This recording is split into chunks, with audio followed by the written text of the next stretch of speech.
Video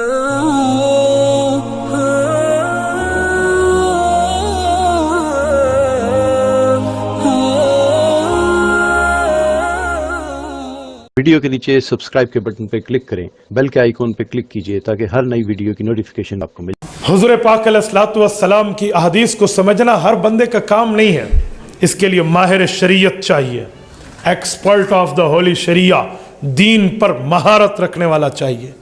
ہر بندہ نہیں دیکھ سکتا، یاد رکھنا، فائدہ ہر بندہ اٹھائے گا اتنا جتنا اس کا دماغ ہے، لیکن جو ماہر ہوگا وہ بتائے گا۔ میں مثال دیتا ہوں تو بات سمجھیں گے۔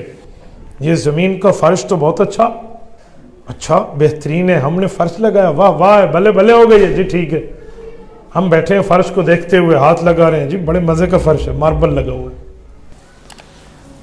سائنسدان آیا ہے، اس کے پاس خوردبین ہے، اس نے کہا مولانا صاحب آپ کی مسجد کا فرش تو بہت اچھا ہے، آپ کو پتہ ہے مسجد کی زمین کی تہ میں کیا ہے؟ مینو تہ دا کی پتہ، میں تو اتنے ماربل نو ویکھدا پھردا۔ وہ کہے گا اس کی تہ میں میری خوردبین بتا رہی ہے، میری علم کی مہارت بتا رہی ہے، میرا ایکسپیرینس آف تجربہ بتا رہا ہے کہ اس کے نیچے تو پٹرول موجود ہے، اس کے نیچے تو قیمتی دھاتیں موجود ہیں، سونا چاندی موجود ہے، اس کی تو کان موجود ہے، خزانہ ہے۔ اچھا نکالیے، خوردبین نے سائنسدان کی ڈرلنگ کی ہے، وہاں سے پٹرول نکلا، ڈیزل نکلا، مٹی کا تیل نکلا۔ ہم نے کہا جی واہ واہ۔ عام بندہ زمین سمجھ رہا تھا، ماہر نے بتا دیا یہ کیا ہے۔ نہیں سمجھے؟ ماہر کی مہارت ہوتی ہے، اور ماہر کی مہارت ماننی پڑتی ہے۔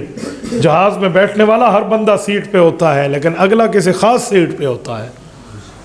ماہر ہے نا، تو حضور پاک علیہ السلام کی شریعت کو بھی وہ ماہر سمجھتا ہے جس نے احادیث پر محنت کی ہو، قرآن پر محنت کی ہو، زندگیاں لگائی ہوں، محنتیں کھپائی ہوں، جان کھپائی ہو، جان کو جوکوں میں ڈالا ہو۔